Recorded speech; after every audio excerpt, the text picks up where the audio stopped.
একটি form launch করছি। এটি আমাদের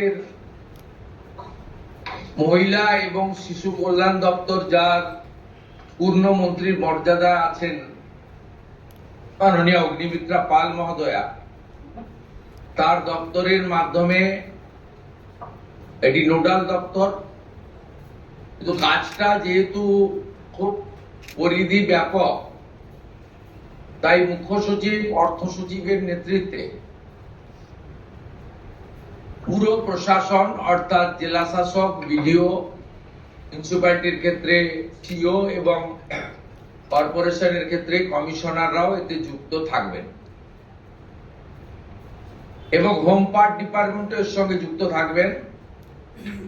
ভোটার তালিকা তৈরি করা সহ আমাদের যারা আধারের কাজ করেন তারাও যুক্ত থাকবেন, অর্থাৎ ওয়েবেল, আইটি সবাই মিলে একটি পরিচ্ছন্ন তালিকা কেবলমাত্র উপযুক্ত যারা প্রাপক তারা পাক, আমরা এটা চাই।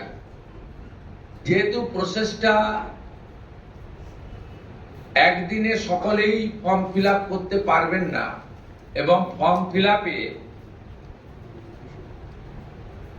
একটু আমাদের ফর্মে আমরা একটু ডিটেলসে চেয়েছি, কারণ আমাদের সরকার অন্নপূর্ণা যোজনায় ৩,০০০ টাকাও দিতে চান এবং ফ্যামিলি ডাটাটাও সংগ্রহ করতে চান, কারণ আরো নানাবিধ কর্মসূচিতে আমরা এই পরিবারগুলিকে সহযোগিতা করতে চাই কেন্দ্রীয় এবং রাজ্যের বিভিন্ন স্কিমে, এবং তাদেরকে সক্ষম করতে চাই।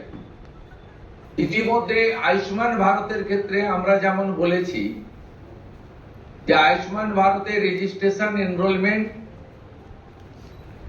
পোর্টালে নাম নথিভুক্তকরণের প্রক্রিয়া যেমন আমরা শুরু করেছি এবং জুলাই মাসে সম্ভাব্য আমরা কার্ড দিতে পারবো, এবং ৮ তারিখে ভারত সরকারের স্বাস্থ্য দপ্তরের সঙ্গে আমাদের আনুষ্ঠানিক মৌ হয়ে যাবে। ইতিমধ্যে আমরা ভার্চুয়ালি মিটিং করে 976 কোটি টাকা এই বর্ষে আমরা তাদের বরাদ্দ আমরা স্যাংশন পেয়ে গেছি। ঠিক সেক্ষেত্রে আমরা বলেছি যে যতক্ষণ না আয়ুষ্মান ভারতের প্রক্রিয়া কমপ্লিট হচ্ছে, স্বাস্থ্য সাথীর সুযোগ থেকে কেউ বঞ্চিত হবেন না। আয়ুষ্মান ভারতে যেমন যেমন এনরোলমেন্ট করে ফ্যামিলি কার্ড বা ইন্ডিভিজুয়াল কার্ড পাবেন, তারা স্বাস্থ্য সাথী থেকে বেরিয়ে যাবেন। এক্ষেত্রেও আমরা প্রথমে অ্যাসিওর করছি তারা